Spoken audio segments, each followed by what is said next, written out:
Olá, bem-vindos ao canal Mais uma História. A história se chama Meu Irmão Roubou Minha Herança. Olá a todos! A história que vou contar hoje é sobre traição, justiça e como a verdade, por mais que tentem escondê-la, sempre encontra um caminho para vir à tona. Esta é a história de Marina, uma mulher que descobriu que nem sempre o sangue é mais espesso que a água e que, às vezes, aqueles que deveriam nos proteger são os primeiros a nos apunhalar pelas costas. Marina era filha de Carlos, um homem de negócios bem-sucedido que construiu uma empresa do zero, trabalhando incansavelmente por décadas.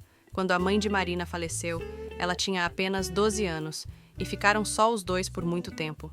Carlos era o herói de Marina, seu porto seguro, até que, 6 anos depois, ele conheceu Helena. Helena entrou na vida de Carlos como um furacão. Em menos de um ano, eles estavam casados e ela havia trazido seu filho Bruno, de um relacionamento anterior, para morar na mansão da família. A dinâmica mudou completamente. No início, Marina tentou aceitar. Afinal, seu pai merecia ser feliz novamente. Mas Helena e Bruno nunca esconderam que viam Marina como um obstáculo. Aos poucos, ela foi sendo afastada das decisões familiares, das reuniões, dos jantares importantes. Mesmo assim, continuou dedicada ao pai, visitando-o sempre que podia, mesmo quando sentia que não era bem-vinda em sua própria casa. Os anos se passaram. Marina se formou, tornou-se professora e construiu sua própria vida. Seu relacionamento com o pai continuou, embora cada vez mais distante devido à influência constante de Helena. Até que, em uma manhã de domingo, o telefone tocou.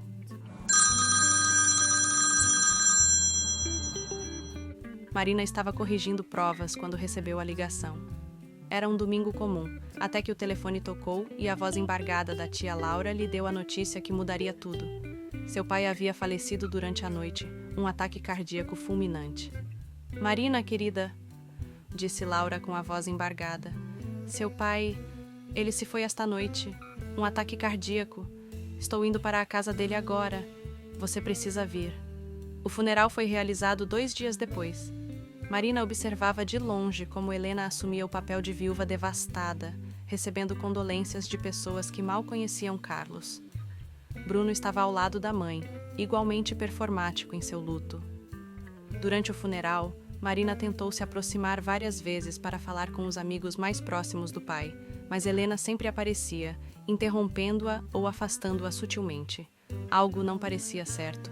O pai de Marina tinha apenas 60 anos e sempre foi saudável. Sua morte repentina deixou a filha com muitas perguntas. Uma semana após o funeral, todos os familiares e pessoas próximas foram convocados para a leitura do testamento. Marina chegou cedo ao escritório do advogado, determinada a entender o que havia acontecido com seu pai nos últimos meses. "Agradeço a presença de todos", começou o advogado Mendes em tom formal. "Estamos aqui para a leitura do testamento do senhor, Carlos Rodrigues. Vou direto ao ponto. Eu, Carlos Rodrigues, em pleno gozo das minhas faculdades mentais, deixo todos os meus bens, incluindo a mansão, a empresa e todos os investimentos para minha esposa, Helena, e meu filho Bruno. Para minha filha Marina, deixo apenas a quantia de R$ 10.000, por entender que ela já recebeu sua parte em vida através dos estudos que financiei." Marina ficou chocada. "Isso não pode estar certo. Meu pai jamais faria isso. Ele sempre disse que a empresa seria dividida entre todos nós." Helena, fingindo compaixão, respondeu: "Marina, querida, seu pai mudou muito nos últimos anos. Ele ficou muito decepcionado com suas escolhas de vida, especialmente sua insistência em ser professora quando poderia ter assumido um cargo na empresa." "É melhor aceitar, irmãzinha", acrescentou Bruno com arrogância. "Papai sabia que eu era o único com capacidade para assumir os negócios." Marina saiu devastada do escritório. Não era o dinheiro que a incomodava, mas a injustiça e a sensação de que algo estava errado. Seu pai sempre valorizou sua escolha pela educação e nunca demonstrou desapontamento. Pelo contrário, dizia sentir orgulho de sua dedicação aos alunos. Nos dias seguintes, Marina não conseguiu dormir. Algo não se encaixava. Seu pai havia ligado 3 semanas antes de sua morte, querendo conversar sobre algo importante, mas disse que precisava ser pessoalmente. Marcaram de se encontrar no fim de semana seguinte, mas ele faleceu antes disso.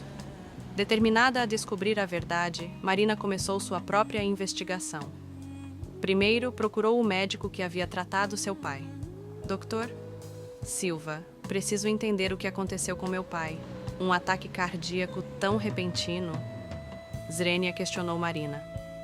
Na verdade, Marina, respondeu o médico, seu pai vinha se consultando comigo há alguns meses. Ele descobriu que tinha um problema cardíaco sério, mas tratável. Estava tomando medicações e seguindo todas as recomendações. Fiquei surpreso com sua morte tão súbita. A revelação do médico apenas aumentou as suspeitas de Marina. Por que seu pai não havia contado sobre sua condição?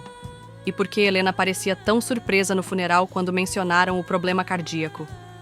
A próxima parada de Marina foi o escritório do pai. Conseguiu entrar graças a uma antiga secretária que sempre gostou dela. Enquanto vasculhava os documentos, encontrou algo estranho.